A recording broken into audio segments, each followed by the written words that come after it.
A veces podemos pasarnos años sin vivir en absoluto y de pronto toda nuestra vida se concentra en un solo instante. Oscar Wilde. Ahora es el tiempo de la noche.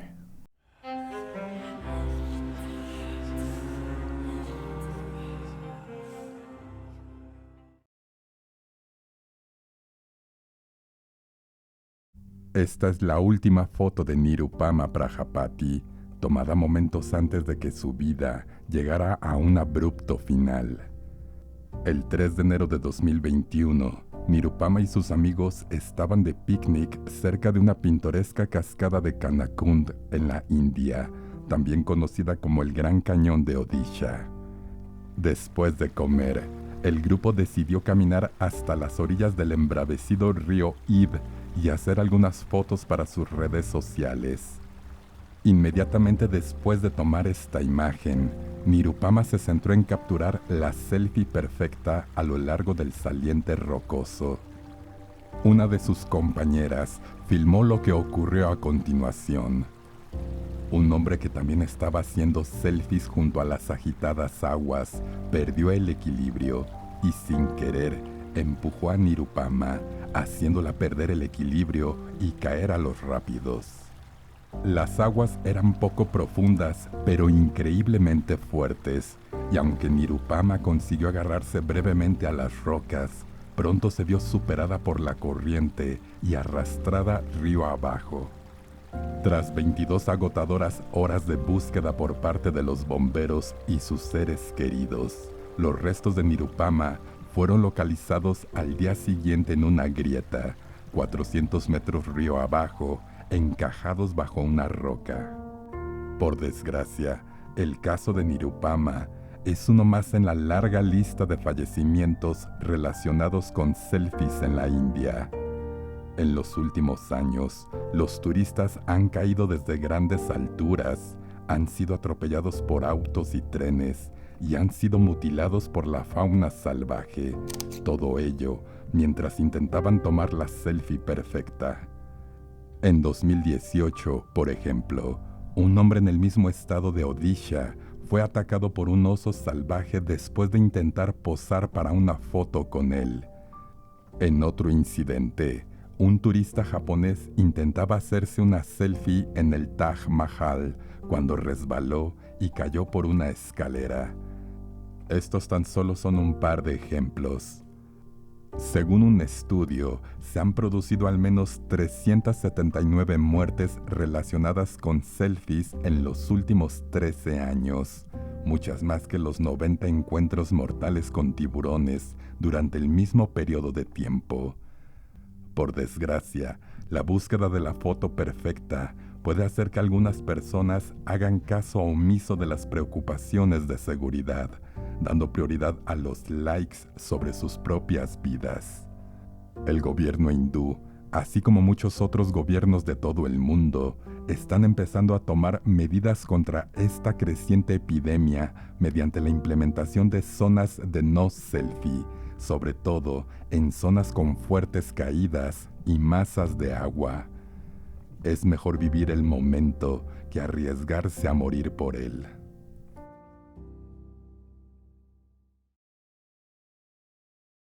Reinaldo Daxa era un concejal de Manila, Filipinas, conocido por tomar medidas enérgicas contra la delincuencia local, concretamente contra la actividad de las bandas durante su mandato. En la víspera del Año Nuevo de 2010, el concejal de 35 años pidió a su familia que le despertaran antes de medianoche para poder celebrar el Año Nuevo con ellos. Poco antes de medianoche, la familia salió a la calle para unirse a la celebración del Año Nuevo, con sus vecinos encendiendo petardos y realizando la cuenta atrás hasta medianoche. En un momento, Reinaldo pidió a su mujer, a su suegra y a su hija que posaran para una foto junto a su auto. Justo cuando daba un paso atrás para hacer la foto, un hombre con gorra de béisbol se acercó a la familia por detrás del vehículo. Sorprendentemente, Justo cuando pulsaba el botón para hacer la foto, el hombre de la gorra de béisbol le apuntó con un arma y abrió fuego, disparando al concejal en el pecho con su revólver calibre 45 antes de huir del lugar. Rodeada por el ruido de los fuegos artificiales, la familia no escuchó el disparo, pero vieron a Reinaldo desplomarse en la calle con sangre emanando de su pecho. En cuanto llegó la policía, lo trasladaron al hospital, donde desgraciadamente falleció. Sin embargo, gracias a la imagen en cuestión, que de algún modo se tomó justo a tiempo para servir de prueba perfecta, se procedió a la rápida detención después del crimen. El agresor fue identificado inmediatamente como Michael González, y 2 de sus cómplices también fueron detenidos en los días siguientes al crimen. Según la suegra de la víctima, el hombre de la camiseta sin mangas que aparece en la imagen actuaba como vigía de Michael y también fue detenido. Más tarde se determinó que el crimen probablemente se había llevado a cabo como venganza, ya que Reinaldo había ordenado la detención de Michael y sus cómplices por el robo de un auto en 2010. Al parecer, los delincuentes estaban en libertad bajo fianza esa noche y decidieron vengarse antes de volver a ingresar a prisión.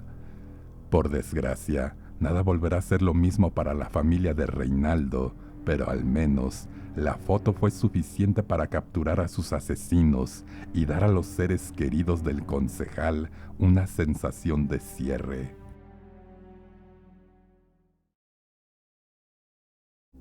Esta historia tiene lugar en Sugar Land, un barrio acomodado de Houston, Texas, y una de las ciudades más seguras de Estados Unidos. El 10 de diciembre de 2003, Ken y Trisha Whitaker salieron a cenar a Papa Ducey Food Kitchen para celebrar la graduación de su hijo Thomas. Esa noche, Thomas, o Bart, como le llamaban sus amigos y familiares, recibió un reloj Rolex de $4,000 como regalo de sus padres. Durante la cena, la familia rió y habló como la familia feliz que parecían ser en apariencia. En un momento de la comida, Ken pidió a su mujer y a sus hijos que se reunieran para hacerse una foto. La imagen muestra a Trisha y a sus 2 hijos Kevin y Thomas, sonriendo para la cámara. A primera vista, todo parece casi perfecto. Poco después de las 8 de la noche, la familia Whitaker salió del restaurante y se dirigió de vuelta a casa. Mientras subían las escaleras hacia su casa, Bart se quedó atrás para tomar algo de su auto y su padre le esperó. En cuanto Kevin abrió la puerta, un hombre con pasamontañas levantó un arma y abrió fuego contra la familia. En pocos segundos, Kevin, Trisha, Kent y Bart yacían en el suelo con heridas de bala. En cuanto sonaron los disparos, un vecino llamó al 911 y aunque estaba herido, Bart hizo lo mismo mientras el atacante salía corriendo por la puerta trasera. Cuando los agentes llegaron, encontraron a Kevin Whitaker, de 19 años, muerto en el suelo. Trisha fue trasladada inmediatamente al hospital, pero lamentablemente no sobrevivió. Kent, el padre de familia, sobrevivió de forma milagrosa a una herida de bala en el pecho, mientras que Bart salió con una herida de bala en el brazo. En un principio, las autoridades calificaron el crimen de robo frustrado, pero sospechosamente, el presunto ladrón abandonó el arma que utilizó para cometer el crimen, pero la huella del arma no aportó ninguna información útil. Según se supo más tarde, el arma había sido sustraída del armero de la familia Whitaker, lo que dejaba claro que quienquiera que haya cometido el horripilante crimen conocía la distribución de la casa antes de entrar. Los detectives del caso no tardaron en darse cuenta de que no se trataba de un robo ordinario. ya que no habían sustraído ningún objeto de valor y los cajones y armarios de la familia parecían haber sido sacados limpiamente por alguien que había tenido demasiado cuidado de no destruir nada.